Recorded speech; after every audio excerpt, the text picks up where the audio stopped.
大家好，我是小高姐。今天我们来做空心葱油饼。先来和面，院子里摘一点小葱，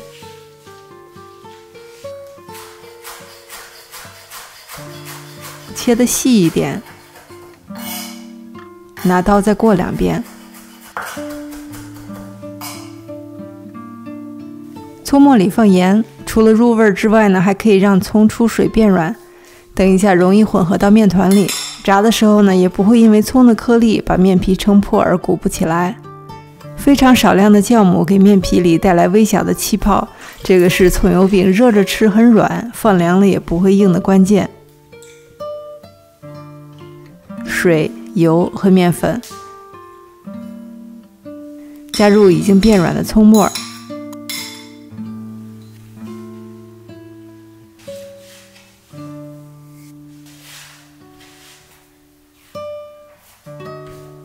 揉成一个不软不硬的面团，醒面15分钟，回来把面团揉到光滑。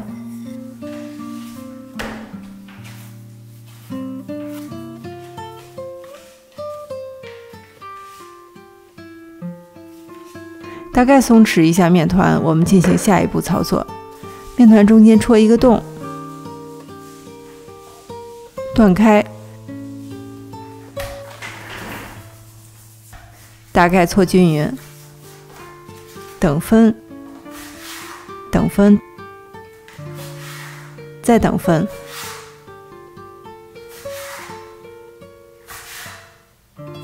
把它分割为8个小面团，拿一个面团，把边缘向中间折进来，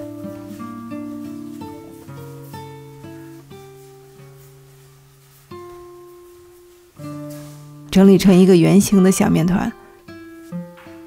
拿第一个整理好的面团，在油里蘸一下，两个手把它捏扁，放到饭盒里，现做现吃也可以，放到冰箱冷藏1到2天也可以。我通常呢是前一天做，第2天早上炸油饼当早饭。拿一个面剂子，用手按扁，擀面杖擀开，隔夜醒面，面筋比较松弛，很容易就擀开了。面饼可以擀得薄一些。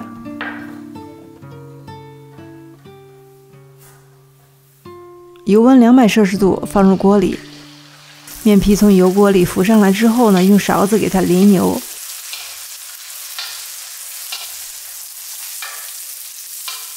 油温很高，淋着淋着，面饼就鼓起来了。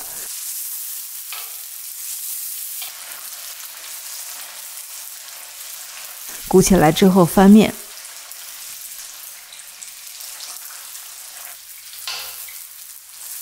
把它炸到有一点点焦黄色就出锅。再来看一个，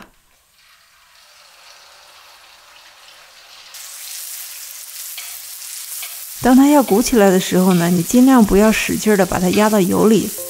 面皮很薄，蒸汽的力量非常大，你使劲压的话呢，很容易把它压破，就鼓不起来了。当然，即便没有完全鼓起来，它的味道也是不错的。